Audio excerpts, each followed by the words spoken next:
All right, good morning. Welcome to Sunday School at Mount Harmony. Again, thank you guys for tuning in. Again, I appreciate your time and the effort you take to whenever you watch these videos to watch. And I hope that they are some way a blessing to you. We're going to be in Daniel again today, so if you got your Bibles, flip over to Daniel chapter 3.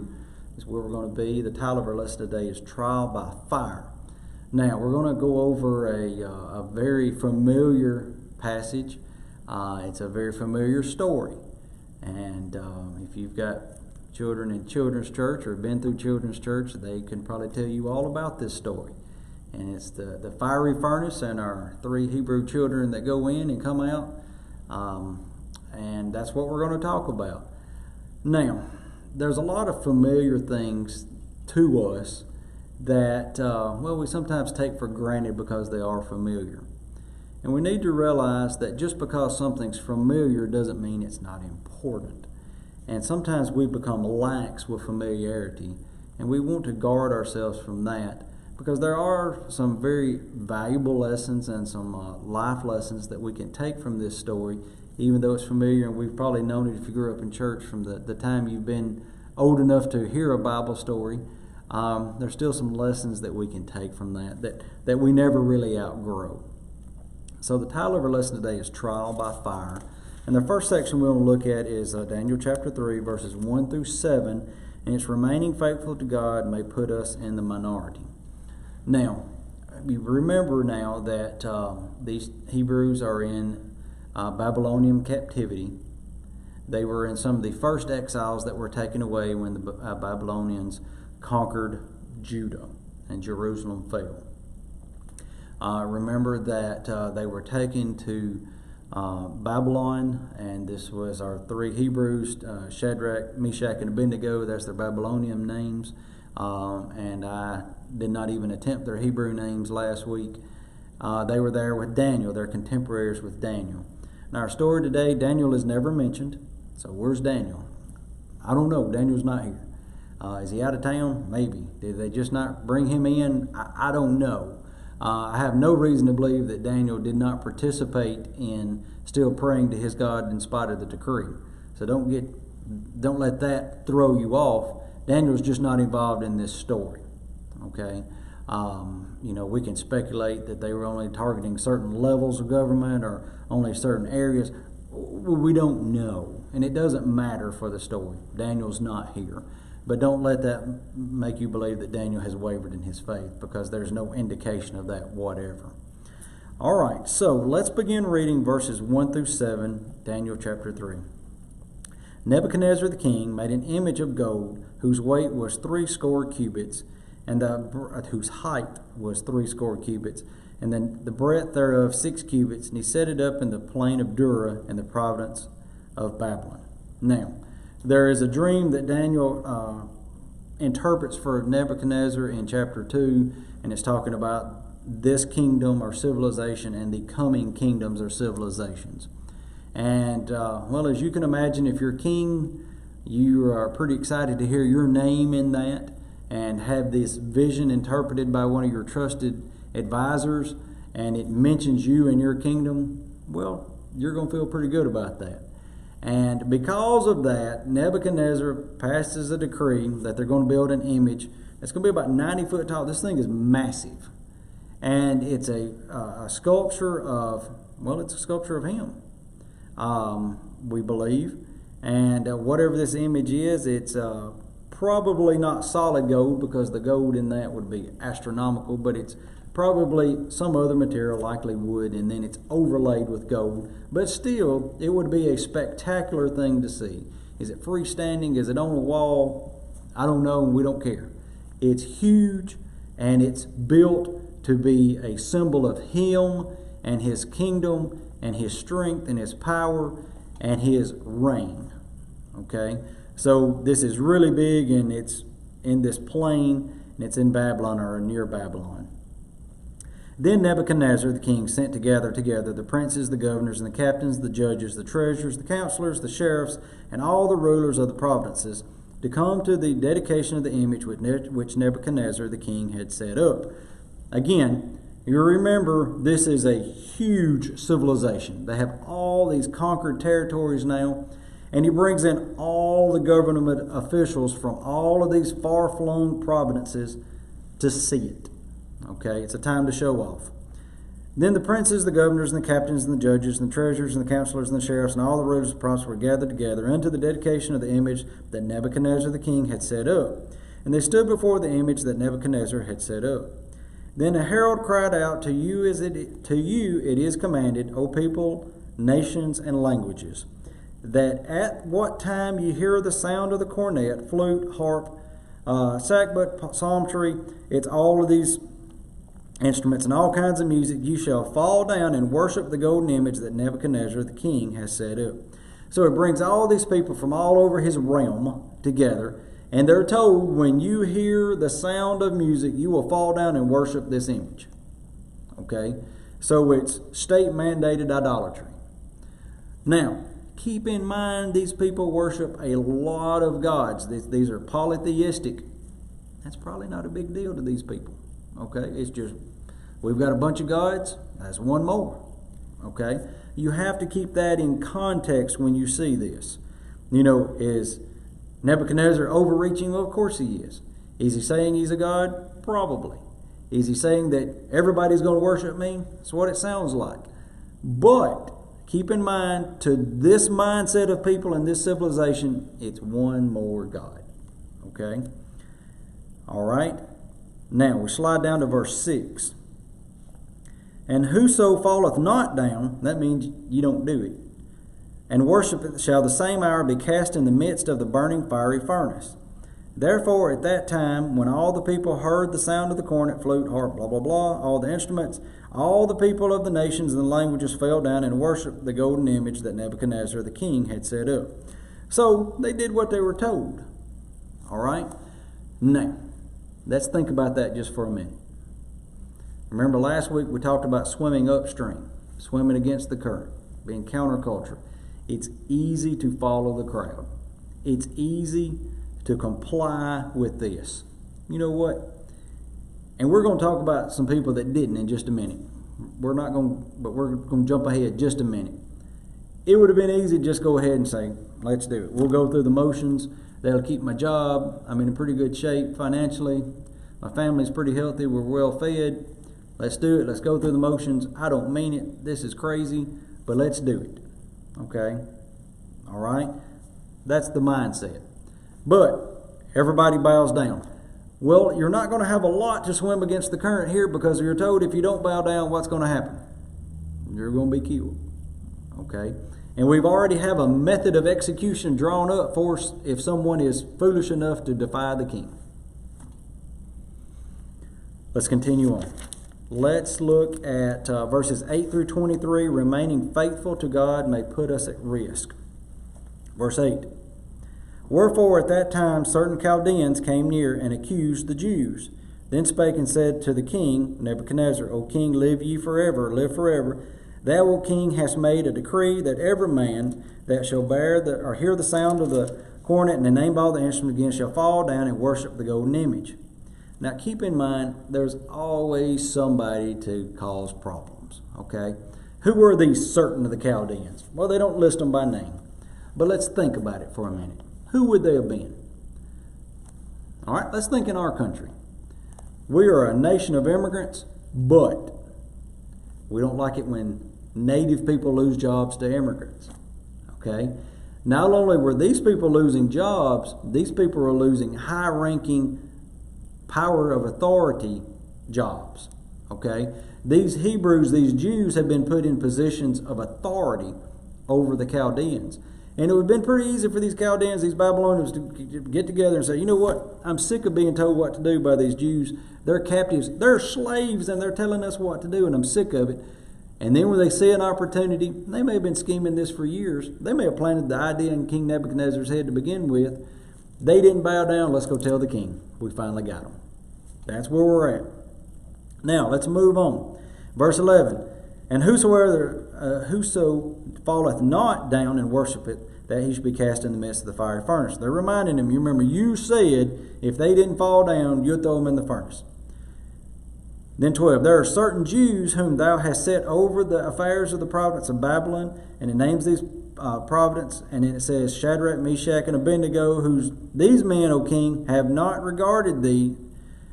They serve not thy gods, nor worship the golden image which thou hast set up.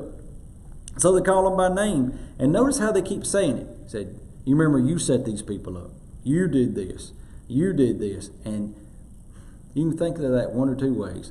One, you've been so good to these slaves, these in bondage people, these slaves. You've been so good to them, and they don't respect you enough to take care of it. Or, this is your mistake, and it's time for you to fix it.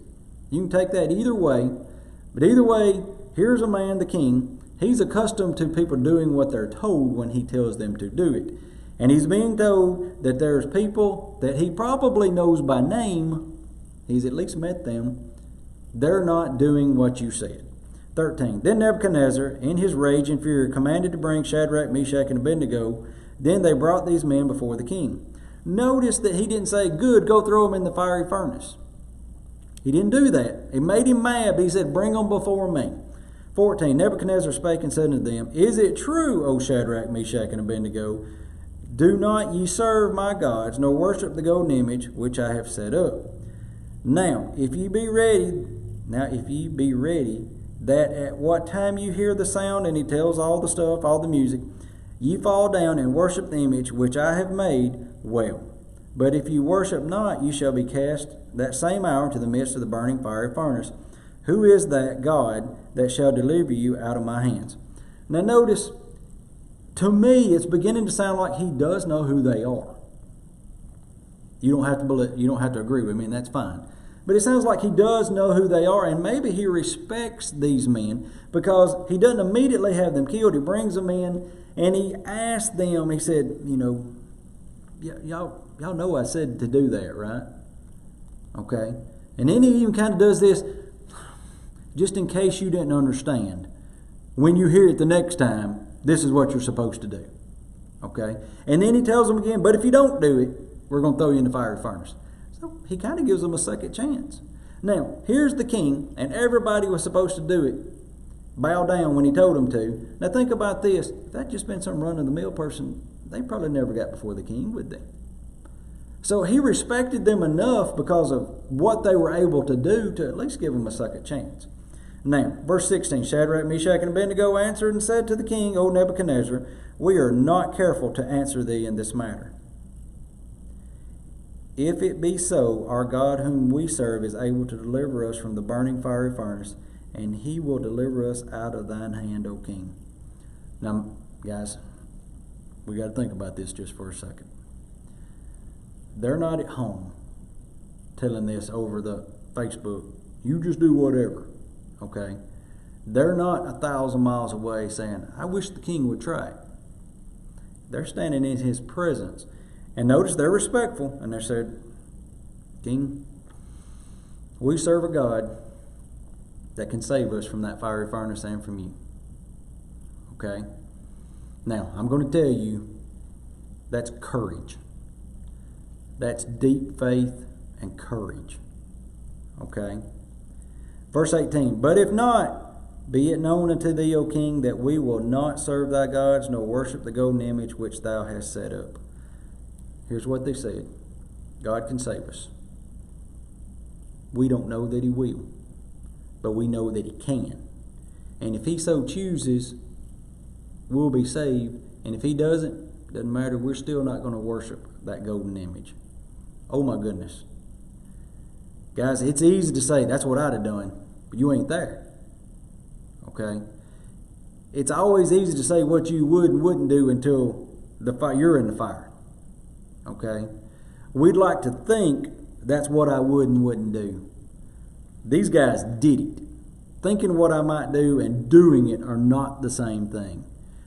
And these three men stood before the king, the most powerful man on the planet at that time, and said, King, we heard what you said. But our God is able. And if he chooses to, he'll deliver us from your hand. And if he chooses not to, we're still not going to. Do you know what they just said? If he chooses not to, we'll die in that fiery furnace. But we're not going to worship that image. Oh my goodness, that's just incredible courage. incredible faith and incredible courage. Let's keep going on. 19, then was Nebuchadnezzar full of fury, and the form of his visage was changed against Shadrach, Meshach, and Abednego. Therefore he spake and commanded that they should heat the furnace 7 times more than it wont to be heated. They didn't have thermometers then. How hot was it? It's hotter than it ever been. Okay? When we think about this, sometimes we have in mind of a furnace like heating a house. And we really don't know what kind of furnace this was. It used to heat a building? Because sometimes we step back and we think of what's going on in these civilizations and we think they're living in little villages and mud huts. That's not what was going on. These were massive civilizations. These cities were large. They were populated heavily. And they had sophisticated architecture. They lived in nice buildings. So is that what they were doing with it? Or was it something to smelt metal? You know, where you boiled out the impurities, and you remember how important that would have been to have fine gold, fine silver, but also bronze and iron. So is that what it's for? More likely, because it sounds like it's pretty big when we keep reading the story. So it sounds like something that you can look through and see out the other side. It sounds like this thing is massive. And they've heated it up the 7 times. We're not too concerned about that. It's just hotter than it's ever been. It was hotter than was necessary. Okay? Let's look at it that way. 20. And he commanded the most mighty men that were in his army to bind Shadrach, Meshach, and Abednego and cast them into the burning fiery furnace. Then these men were bound in their coats, their hosen, and their hats, and their garments, and were cast into the midst of the burning fiery furnace. Therefore, because the king's commandment was urgent, and the furnace exceeding hot, the flame of the fire slew those men that took up Shadrach, Meshach, and Abednego. And these 3 men, Shadrach, Meshach, and Abednego, fell down, bound into the midst of the burning fiery furnace. So, again, let's go back to when we were little, and remember they bind these 3 men, and then there's men that's their job is to throw them into the fiery furnace. They said they fell down. They pushed them in. Now, we've all been around at least a campfire, and you know the closer you get to it, that thing gets hot. Okay, and if you have a big bonfire, you can't get near it. Well, the entranceway of that furnace, it's open, and it's hot. It's unnecessarily hot. So the men that throw them in order to get them close enough, they've got to get close, and it says it kills them. Okay, so they go in, and it says they go down. That's kind of important for later. But it says they actually kind of fall down in there. They're thrown in. They didn't just walk in, they threw them in. At this point in time, Shadrach, Meshach, and Abednego might have just walked in. They may have. Their faith is obviously pretty strong. But it says they were pushed in because these people that were throwing them in, that was their job, and they were doing their job to save their life. All right, let's continue on verses 24 through 30. Remaining faithful to God is a witness to those around us. Verse 24. Then Nebuchadnezzar the king was astonished and rose up in haste. That means he got in a hurry. And he spake and said unto his counselors, Did not we cast 3 bound into the midst of the fire? They answered and said to the king, True, O king. And he answered and said, Lo, I see 4 men loose, walking in the midst of the fire, and they have no hurt, and the form of the 4th is like the Son of God. Now, we don't know what he thought the Son of God looked like. Okay? But he saw something that he thought was a man or the Son of God. Okay? But he sees these men, and apparently they're walking around. Their bonds have been burned off, and they're walking around, and they seem to be fine. Now, how hot was this temperature-wise? We don't have a clue. But we do know that it wouldn't have taken much to kill a human being. And it's way too hot not to kill somebody. And not only they're okay, they're walking around. And he sees a 4th person. Then Nebuchadnezzar came near the mouth of the burning fiery furnace, and he spake, and he said, Shadrach, Meshach, and Abednego, ye servants of the Most High God, come forth and come hither. Then the 3 men came walking out of the fire. Okay? Now, I told you earlier that I think that he probably knew them. He probably had a relationship to some degree. At least they had served as counselors or administrators for him. He calls them by name. He's called them by name on another occasion before he had them thrown in, and he tells them to come out. Now, notice when he says that they're the servants of the Most High God. Do not interpret that Nebuchadnezzar has accepted Christ as his Savior, or he is now worshiping Jehovah God, the God of the Jews. Keep in mind, this is a polytheistic king. And his desire is to be king until he's dead, and for his chosen son to be the next king until he's dead, and his chosen son to be king until he's dead, and his chosen king. He is planning a reign, a dynasty. So if you're polytheistic and this is just one more God to you, and you've just seen a miracle, you want that God on your side too. I think that's the extent of Nebuchadnezzar's belief. This is a powerful God, and I want to worship him too.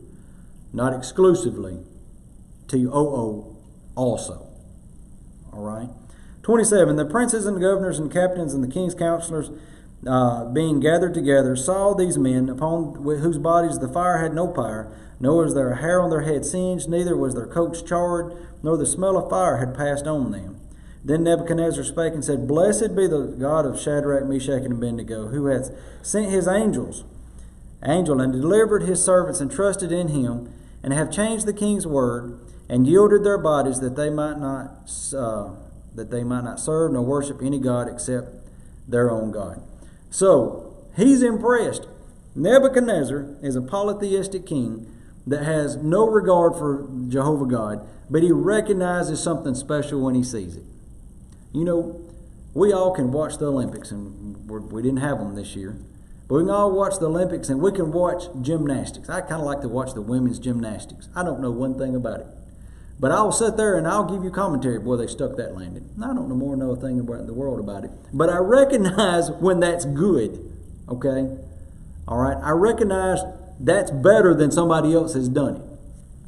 King Nebuchadnezzar knows not one thing about the Jehovah God, the God of the Jews.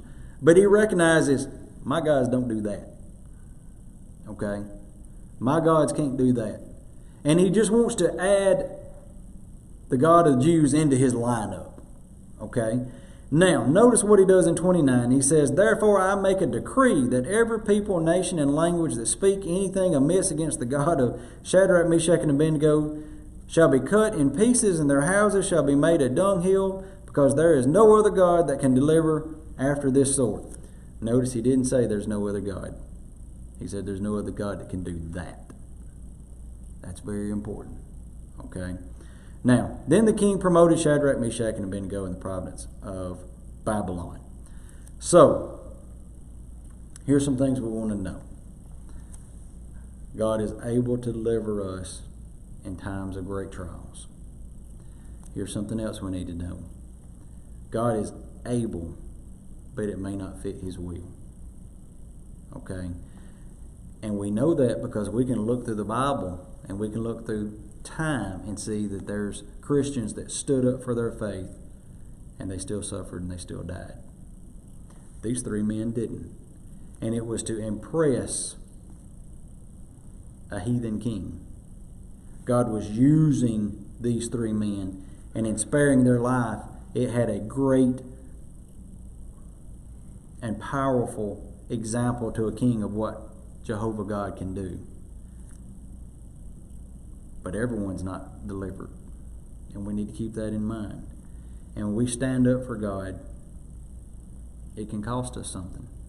It can cost us a lot. God is able, but it may not be in God's will to deliver. It was in this story. But we need to recognize that. And we need to recognize that just because we say we serve God and we're going to stand up for him doesn't mean you'll be delivered from that. We need to know that. These three Hebrews realized it and they said it, but they did it anyway. They recognized that God might not deliver them, but they knew he was able. That's what we want to get out of this. God is able. Now, whether or not it fits his plan, we don't know, but he is able. We serve a mighty God. We serve the God of creation, the God that can allow men to be thrown in a furnace and them come out and not even smell like smoke, let alone be burned. We serve that God, and he calls upon us to follow him through whatever. Okay?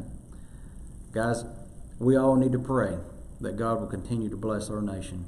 We've been very fortunate here as a people. God's hand has been on our nation.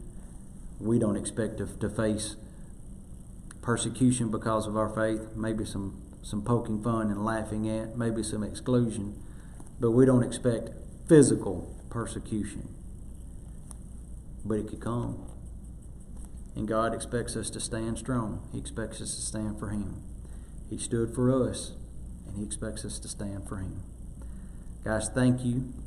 I appreciate you watching. Again, have faith. God is in control. Don't look to the left and the right what's going on in the world. God doesn't want us to be naive, but God doesn't want us to fret and worry. We win. And I'm going to keep saying that. And I appreciate Mr. Max for telling me that. I knew it, but it's always good to hear somebody else say it. We win. Keep reminding yourself of that when you look on watch TV, you see the news, you see something, we win. And you just keep on keeping on for God. Thank you and have a great day.